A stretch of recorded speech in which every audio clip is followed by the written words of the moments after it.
Dar comienzo a nuestra escuela dominical de hoy, domingo. ¿Qué hemos estado estudiando? Lucas capítulo 5. Así que lo primero que vamos a hacer es orar y luego vamos a ver algunas cositas del día de hoy. Así que le invito a inclinar nuestros rostros. Señor, te damos muchas gracias en esta mañana por permitirnos llegar hasta aquí, Señor, sin mayores inconvenientes. Gracias, Señor, por cuidar nuestro trayecto, permitirnos juntar hoy con nuestros hermanos, Señor, para compartir de tu palabra. Te pedimos en esta hora, Señor, que tú bendigas este tiempo que vamos a estar compartiendo, estudiando, Señor, tu palabra, para que ésta pueda hablar en nuestras vidas, Señor. Ayúdanos para ser obedientes, ayúdanos, Señor, para poner en práctica tantas cosas que hay aquí. Ayúdanos para descubrir lo que tú tienes para nosotros en el día de hoy, Señor. Te pedimos que nos ayudes a estar atentos a tu palabra. Y disponemos, Señor, en esta hora nuestro sentido, nuestro entendimiento para que tú puedas hablar, Señor, a nosotros. Te pedimos, Señor, que seas tú obrando y te agradecemos nuevamente, Señor, el poder juntarnos, Señor, como un solo cuerpo para poder estar, Señor, compartiendo de tu palabra el día de hoy. Te pido también que puedas bendecir a nuestros hermanos que vienen en camino, Señor, que puedan llegar sin inconvenientes hasta aquí. Oramos y te damos las gracias en el nombre de Jesús nuestro Señor. Amén. Bien, vamos a abrir entonces nuestra Biblia, no en Lucas capítulo 5, sino en el capítulo 18, por favor.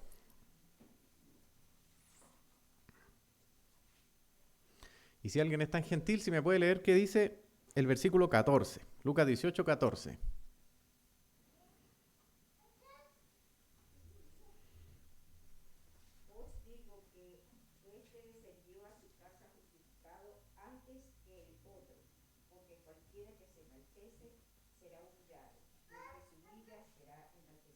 Muchas gracias. Tengamos eso entonces ahí en la retina. Ese está hablando entonces de que cómo debe ser la actitud del corazón de alguien delante de Dios. La humildad, ¿cierto? Porque aquel que se humilla será enaltecido, más el que es altivo, digamos, será humillado. Bien, Salmos, por favor, capítulo 34. Salmo 34. Miguel, ¿me puedes leer del 17 al 19, por favor? 34. Salmo 34, del 17 al 19. Claman los justos y Jehová oye, y los libra de todas sus angustias. Cercano está Jehová a los quebrantados de corazón, y salva a los contritos de espíritu. Muchas son las aflicciones del justo, pero de todas ellas le librará Jehová. Muchas gracias. Y por último, vamos a tener 3 puntitos antes de iniciar nuestro estudio en el capítulo 5. Si alguien puede buscar, por favor, en Daniel, capítulo 4. Daniel, capítulo 4, vamos a leer del 35 al 37. Ese lo voy a buscar yo, ¿eh? Daniel, capítulo 4.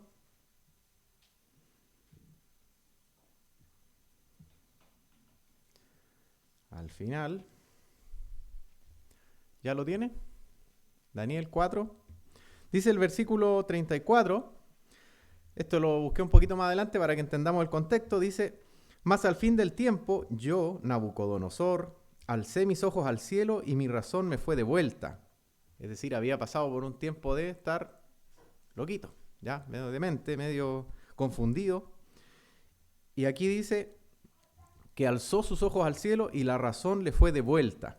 Y bendije al Altísimo, y alabé y glorifiqué al que vive para siempre, cuyo dominio es sempiterno, y su reino es por todas las edades. Es decir, logró reconocer quién era realmente Dios. Todos los habitantes de la tierra son considerados como nada, y Él hace según su voluntad en el ejército del cielo y en los habitantes de la tierra, y no hay quien detenga su mano y le diga: ¿qué haces? En el mismo tiempo mi razón me fue devuelta, y la majestad de mi reino, mi dignidad y mi grandeza volvieron a mí, y mis gobernadores y mis consejeros me buscaron, y fui restablecido en mi reino, y mayor grandeza me fue añadida. Ahora yo, Nabucodonosor, alabo, engrandezco y glorifico al Rey del cielo, porque todas sus obras son verdaderas y sus caminos justos, y Él puede humillar a los que andan con soberbia. Están relacionados estos tres versículos, ¿cierto? Hablan algunas cosas similares. Bien, vamos entonces ahora sí a ir al capítulo 5 de Lucas y vamos a ver qué tiene que ver lo que acabamos de leer con lo que vamos a estar revisando hoy.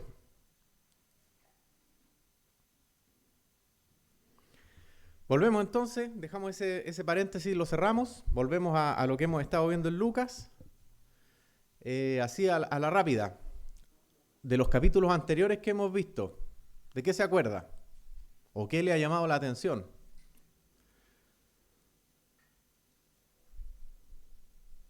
No, nada, ¿se lo sabían todos? Y ahí lo compartir una. A mí me llamó la atención, por ejemplo, cómo Juan el Bautista, estando en el vientre de su madre, el Señor estaba con él. Alguien que ni siquiera había nacido, el Señor ya estaba ahí. Después de eso, ¿qué otras cosas hemos visto?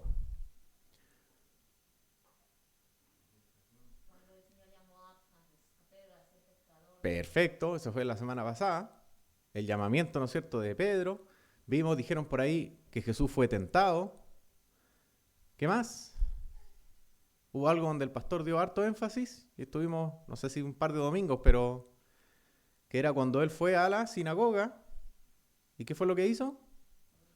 Abrió el pergamino y leyó: hoy se ha cumplido esta escritura delante de sus ojos, que era: el Espíritu del Señor está sobre mí, ¿cierto? Entonces él se estaba mostrando también dentro de su ministerio como el Hijo de Dios, como este Redentor que venía a salvar al pueblo, no como ellos lo esperaban, ¿no es cierto? No con una espada a venir a matar a los romanos, gracias. No para venir a matar a los romanos y librarlos de esa manera, sino de librarlos de la esclavitud del pecado, a dar la salvación y todo lo demás. Entonces él se estaba mostrando de esta manera y paralelamente a todas sus obras, todas las cosas que hemos visto, ¿cuál era la actitud de los entendidos en la materia? ¿Hasta aquí? Duda, ¿cierto?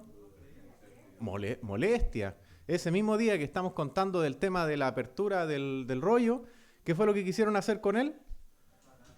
Matarlo, ¿cierto? Entonces estamos viendo este conflicto que se está produciendo en ellos de lo que están viendo, de lo que están escuchando, versus, digámoslo así, la dureza de su corazón.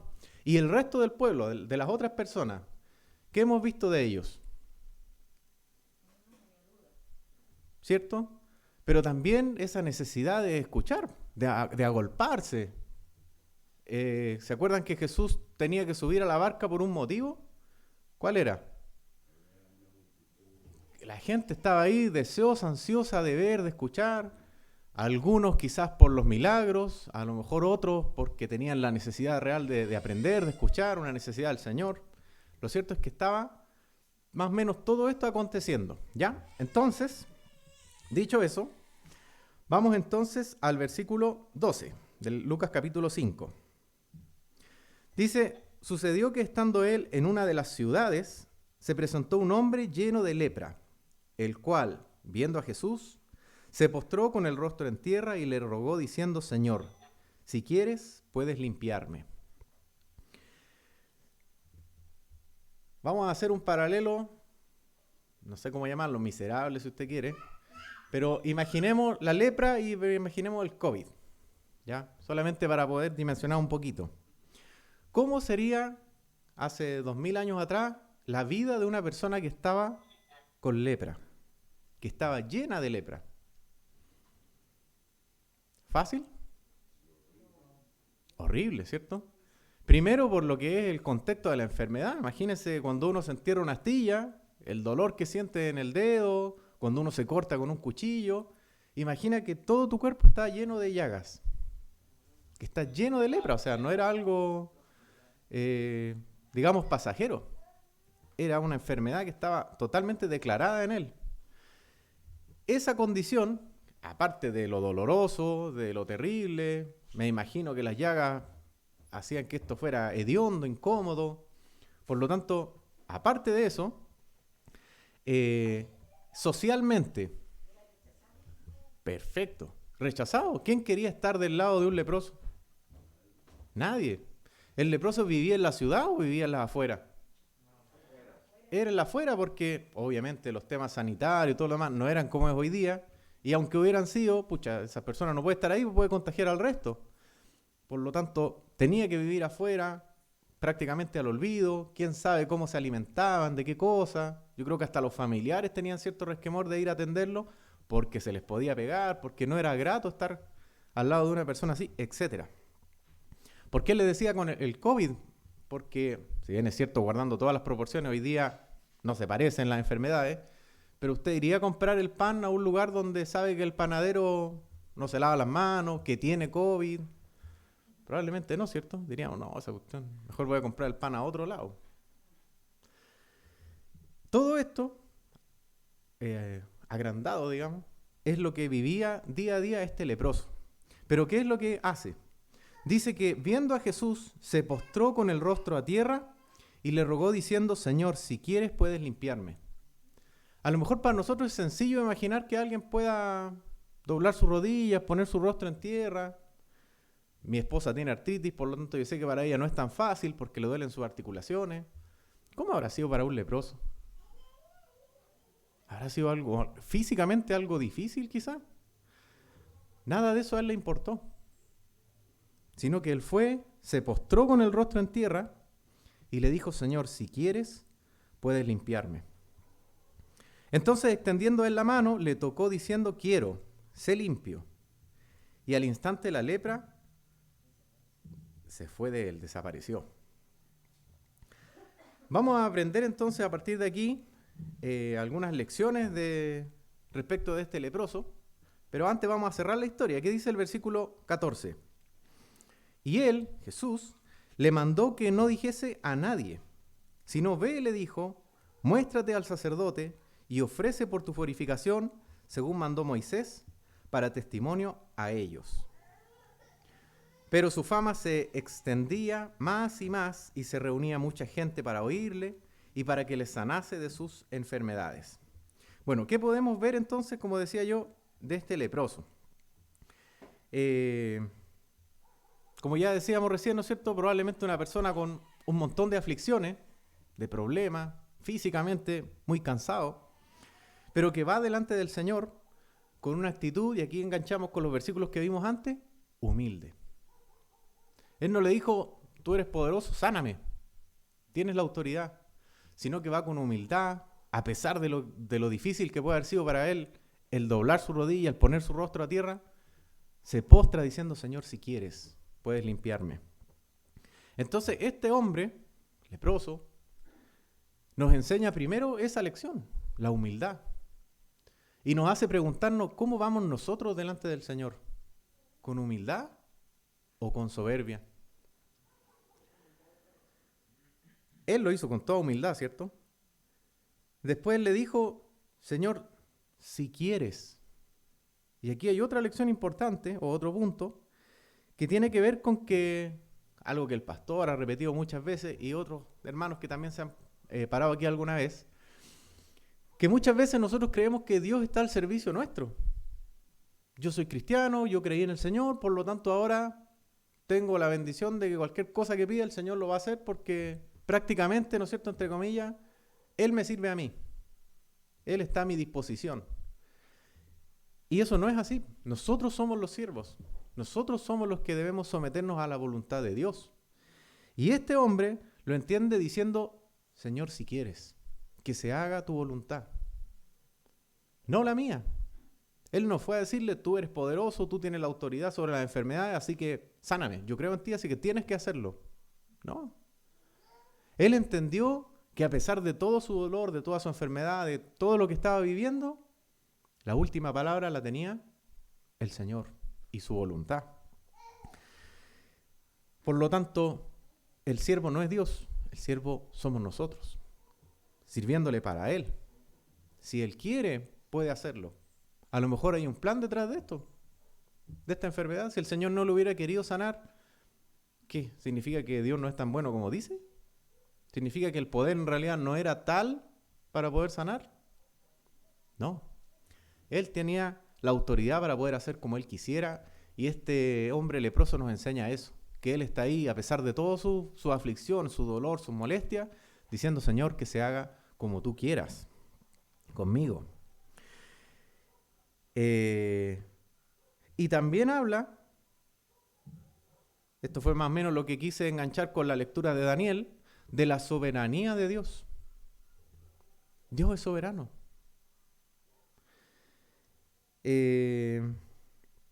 Como ya decía recién, quizás Dios tenía un plan para con esto. Y bueno, y de seguro sí, ¿cierto? Podemos ver que él fue sanado delante de muchas personas. E incluso si no, el Señor a lo mejor lo llevó a otro lugar. No entra en ese detalle la palabra, ¿cierto? Pero le sana y le dice, ve para testimonio de los sacerdotes, vuelve para allá, presenta el sacrificio que mandó Moisés, cumple con ello, da testimonio de lo que el Señor hace en ti. Por lo tanto, Él nos enseña también de esta soberanía de Dios. Nada se escapa de las manos de Dios. Dios tiene un plan y por lo tanto, como ya decía, es un buen ejemplo ver cómo es su actitud delante de Dios, humilde. ¿Y qué hace el Señor con el humilde? Le exalta, le enaltece.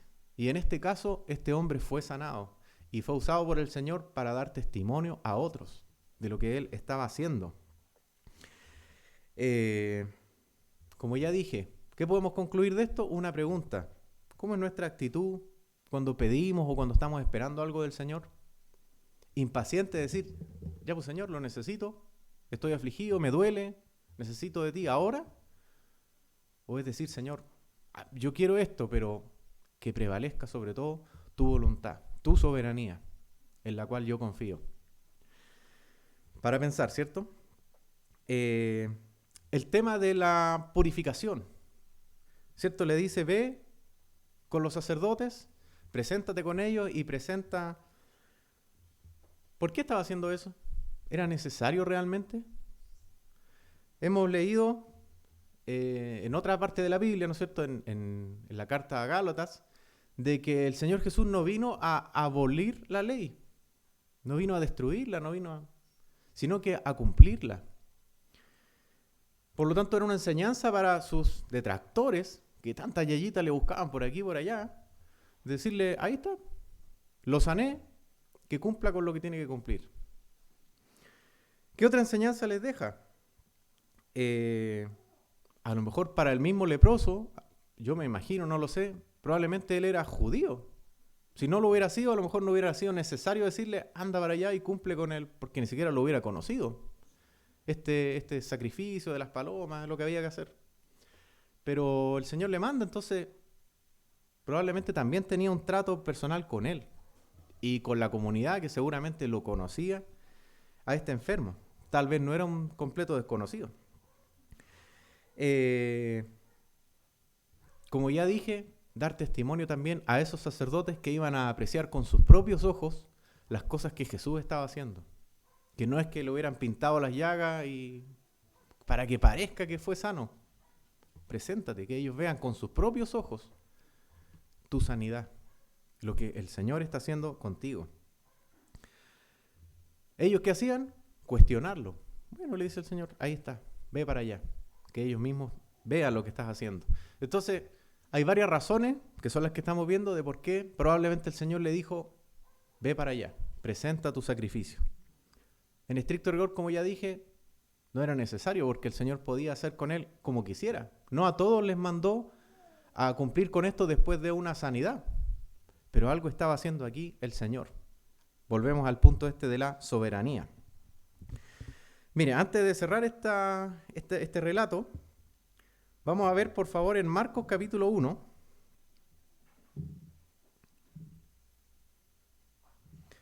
En el versículo 40 y... Espérame.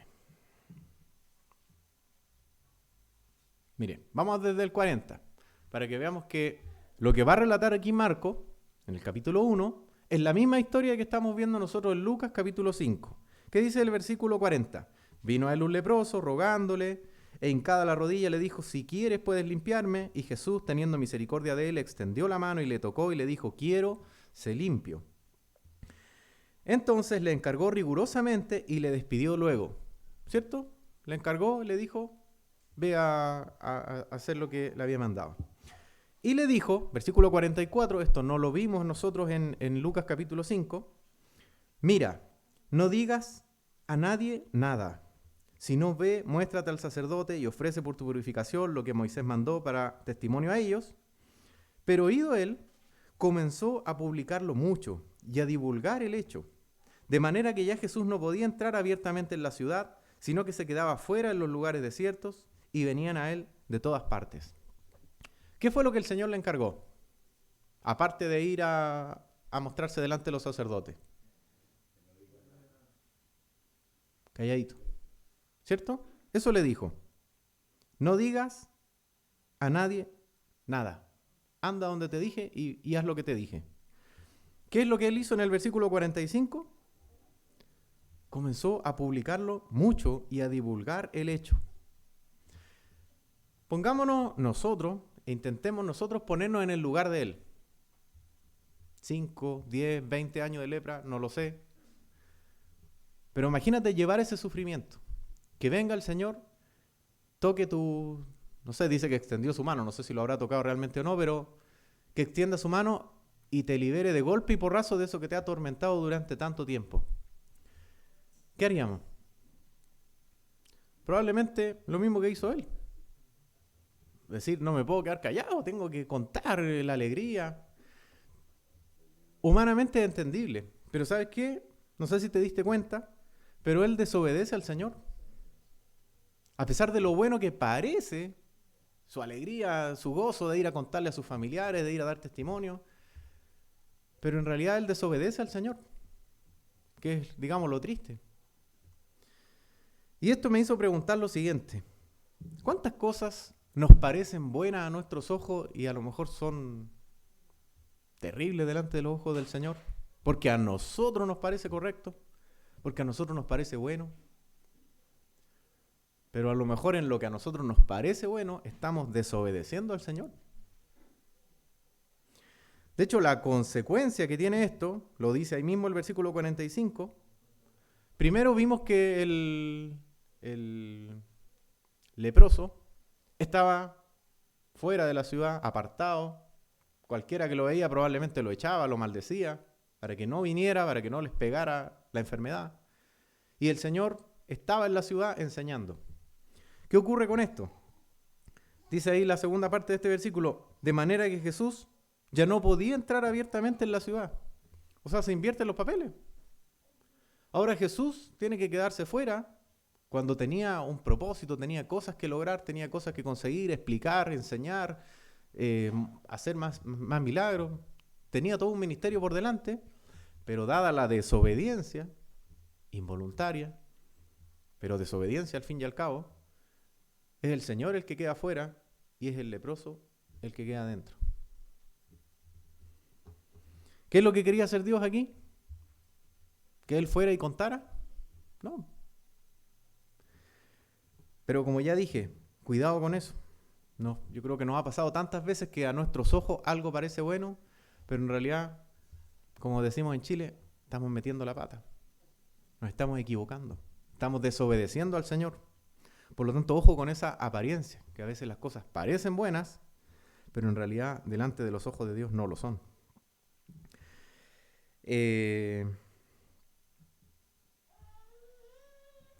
Vamos a continuar entonces. No sé si tengan alguna pregunta hasta ahí, de esto que hemos visto del paralítico. ¿No? Bien, volvemos entonces a Lucas capítulo 5, por favor. ¿Qué más dice? ¿Cómo sigue?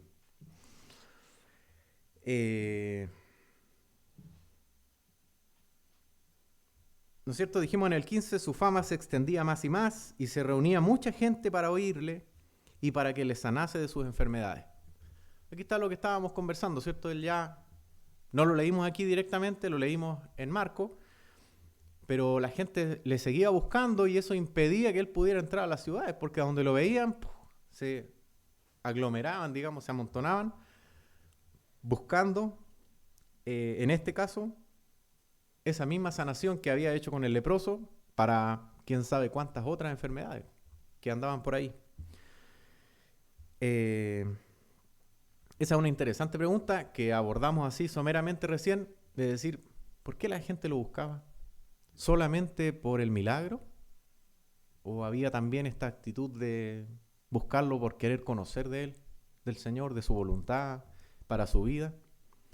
Creo que a nosotros también nos pasa. Yo lo he vivido muchas veces. Cuando las cosas están bien, nos olvidamos de Dios. Cuando viene un problema, una aflicción, una enfermedad, Señor. Esto mismo que pasaba ahí, nos pasa también a nosotros. A veces lo buscamos por la recompensa más que por otra cosa. Otro paréntesis. Pero él, ¿qué hacía? Se apartaba a lugares desiertos y oraba. ¿Qué enseñanza nos deja el Señor? Esta comunión constante con Dios. Él no tenía problema en sanar a los enfermos, no tenía problema, de hecho había venido a enseñar, no tenía problema con enseñar. Estaba para eso, para explicar la palabra, para dar a entender lo que Dios quería hacer con su venida. Pero en ningún momento perdía su comunión con Dios. Buscaba constantemente tener ese tiempo de paz para estar a solas con Él, en esta comunión. Se apartaba a lugares desiertos y oraba. Bien, versículo 17. Aconteció un día que él estaba enseñando y estaban sentados los fariseos y doctores de la ley, los cuales habían venido de todas las aldeas de Galilea y de Judea y de Jerusalén, y el poder del Señor estaba con él para sanar. ¿Sí? ¿Podemos imaginarnos la escena? Estaba enseñando y estaba rodeado de, entre comillas, puros acusadores, ¿cierto? Los que tanto buscaban verle caer, encontrarle algo estaban ahí. Los fariseos, los doctores de la ley, habían venido de todas las aldeas, dice acá. Un montón de gente de ellos. Estaban reunidos para escucharle, para analizarle.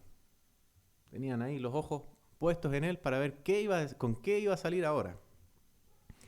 Y Jesús estaba ahí enseñando. Y dice también que el poder del Señor estaba con él para poder sanar. Sucedió, versículo 18, que unos hombres que traían en un lecho a un hombre que estaba paralítico, procuraban llevarle adentro y ponerle delante de él. ¿Cierto? También eso creo que podemos imaginarlo. Un hombre paralítico obviamente no llegó caminando, ¿cierto? Tiene que haber venido en una especie de camilla, en una tabla, no sé cómo sería en esos años. Lo cierto es que era una especie de camilla, ¿cierto? Donde al menos 2 personas, quizás más, llegaron con él hasta ahí, pero la multitud de gente que estaba afuera, en todos los alrededores, les impedía poder avanzar. Quizás uno así solito se puede hacer camino, ¿cierto? Pero cuando vienes con un objeto, con tus manos ocupadas, no es tan fácil. Entonces ellos querían llevarlo delante del Señor para que fuera sano, pero no podían. Perdón, me adelanté. Versículo 18. No podían. Pero no hallando cómo hacerlo a causa de la multitud, ahí está lo que le estaba diciendo, ¿qué hicieron? Subieron encima de la casa. Imagínense, con un paralítico, no sé cómo lo habrán traído, cuántos eran. Lo cierto es que deciden subirse al techo con él y por el tejado le bajaron con el lecho, poniéndole en medio delante de Jesús. Obviamente no eran techos como estos, no eran techos de concreto, no habían vigas de acero, era algo más rústico, ¿cierto? Entonces pudieron subir, pudieron abrir, seguramente era una especie de tela, algo que aislaba del frío, pudieron abrir y por ahí, con unas cuerdas o algo, bajaron a este hombre, porque el Señor estaba dentro, compartiendo la palabra con los entendidos en la materia y afuera, rodeado de gente que estaba ahí esperando su momento para poder tener un intercambio con el Señor, presumiblemente muchos buscando una sanidad. Bueno, la cosa es que le bajan, ¿no es cierto? Lo logran poner delante de Jesús. Y dice acá, el versículo 20, que al ver la fe de ellos, le dijo, hombre, tus pecados te son perdonados. Mire, antes de seguir con la historia, vamos a hacer aquí un paréntesis. Se dio cuenta que dice que Jesús vio la fe ¿de quién? ¿Del paralítico o de los amigos? De los que lo llevaron. El paralítico hasta aquí, no sé cómo fue en la letra chica, digamos, pero hasta aquí el paralítico no ha dicho ni pío. A lo mejor él estaba en su casa y le dijeron, te vamos a llevar. No, dijo él, no estoy ni ahí, no me interesa. No, vamos, te vamos a llevar. Quizá el paralítico ni siquiera quería ir. A lo mejor él no tenía la fe. Él decía, no, ya déjenme aquí, me voy a morir. Como puede ser lo contrario, que él dijo, sí, vamos, quiero ir. Pero aquí lo que vemos es que lo que sorprende al Señor fue la fe de ellos, de los amigos, me imagino, los familiares, que tomaron este lecho con este hombre que no podía caminar e hicieron lo imposible por llevarlo al Señor. Pensemos hoy día no en un paralítico físicamente, en un amigo, en un familiar que no conoce al Señor, que nos gustaría que lo conociera, que pudiéramos de alguna manera nosotros poder hacer algo para que él tuviera este encuentro cara a cara con el Señor. ¿Estamos nosotros haciendo algo por ello?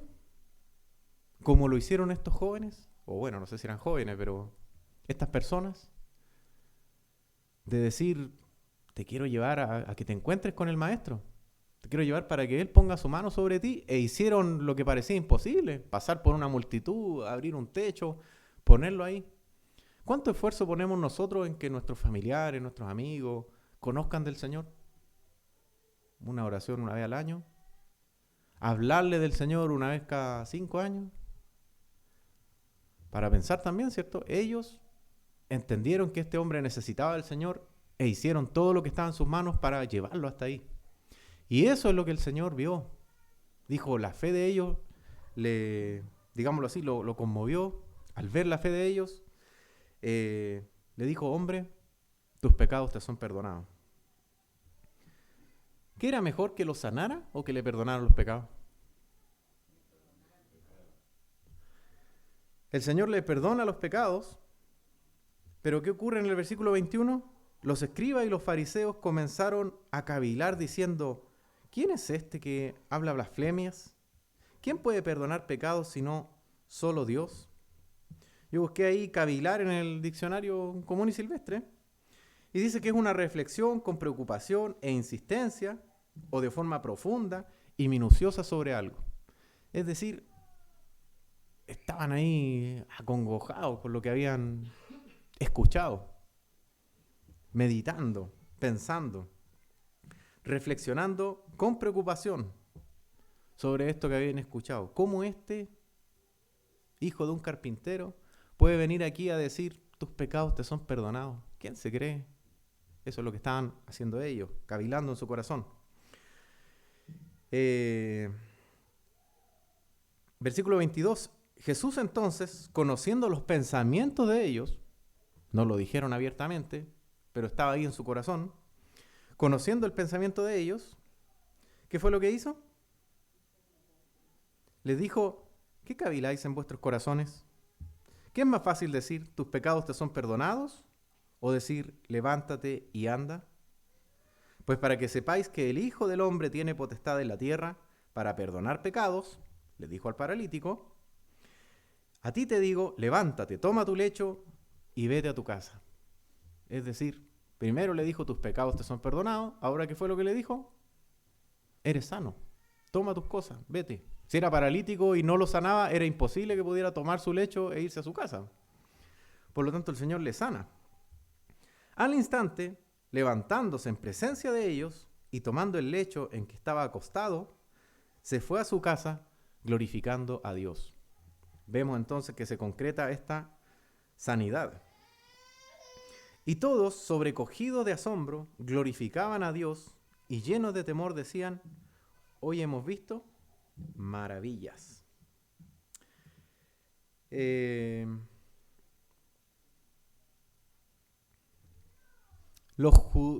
sé si todos los judíos, pero los fariseos, los escribas, las personas que estaban ahí, que habían venido de distintas ciudades, no podían o no creían del todo en las señales que el Señor Jesús hacía. Vimos antes, ¿no es cierto?, que cuando Él sana al leproso, le dice, muéstrate delante de ellos, de los sacerdotes, que vean lo que el Señor ha hecho contigo. Y acá ya habían visto varias señales, ¿no es cierto?, varias sanidades, pero aún así ellos dudaban de esto. Y con mayor razón dudaron de cuando el Señor le dijo, tus pecados te son perdonados. obviamente ellos, los judíos que estaban ahí, no podían hacer ninguna de las dos cosas. Ellos no habían sanado a nadie, ellos no podían perdonarle los pecados a nadie, pero el Señor Jesús lo estaba haciendo con la autoridad que Dios le había dado. Por lo tanto, es para testimonio también para ellos quién es esta persona al cual ellos están juzgando, al cual están examinando con un corazón sucio, no de buena manera, cavilando en su corazón. Entonces Él está mostrando con un testimonio vivo y eficaz y eficiente quién es, de dónde proviene su autoridad, que es el Hijo de Dios, y qué está haciendo. Que ha venido, como ya dije en el principio, no para librar al pueblo de los romanos, sino para librarlos del pecado, de la esclavitud del pecado, y poder hacerlos libres. Todo esto, no es que les vaya a contar algo que ustedes no saben, pero va a ser la tónica de los evangelios y de la historia, ¿no es cierto?, de que finalmente el corazón duro de ellos, en vez de ablandarse, se comprime cada vez más. Pero volvemos a lo que estábamos viendo en el principio. ¿Qué debiera pasar con nosotros? Lo leímos en los primeros versículos que no tenían, entre comillas, nada que ver con Lucas 5, pero que nos dejan precisamente esta enseñanza. La humildad, la soberanía de Dios. Que Dios no está obligado, como ya dije, a concedernos favores o peticiones, sino que somos nosotros sus siervos.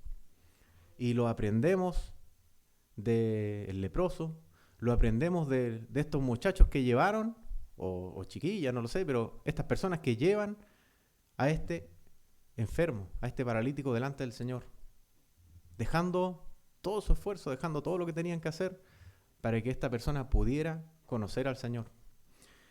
Entonces, para meditar y para terminar, ¿qué nos queda? Examinar nuestro corazón, examinar qué estamos haciendo como siervos para el Señor. ¿Cómo está nuestra actitud del corazón? ¿Esperando altivamente o esperando humildemente para que el Señor pueda exaltar en su momento? Vamos a orar para terminar. Señor, gracias te damos en esta hora por tu palabra. Gracias, Señor, porque podemos estudiar, aprender de ella. Quizás hemos leído tantas veces, Señor, y siempre vamos a encontrar algo distinto. Y te agradecemos por eso, Señor, porque tú hablas a nuestras vidas, hablas a nuestros corazones, Señor, con una palabra viva, eficaz, Señor. Y te pedimos, Señor, que lo que aprendemos todos estos domingos, Señor, en la mañana, en la escuela dominical, pueda ser algo activo, Señor, en nuestras vidas, que nos sirva para meditar, que nos sirva para conocerte y nos sirva para ir cambiando, Señor, para ir creciendo y poder ser ese hombre, Señor, a la altura de la plenitud de Cristo que tú estás moldeando, Señor, en nosotros. Ayúdanos, Señor, para ser humildes, para entender, Señor, tu soberanía, para entender tus propósitos, Señor, y no ser un estorbo, Señor. Ayúdanos porque, como vimos en esta historia del leproso, a veces hay cosas que nos parecen buenas y que en realidad solo estamos estorbando, Señor, tu obra, pecando, Señor, contra ti. Así que nos ponemos en tus manos, Señor, con humildad, esperando que tú puedas obrar en la vida de cada uno de nosotros, Señor. Gracias te damos por tu palabra, en el nombre de Jesús. Amén.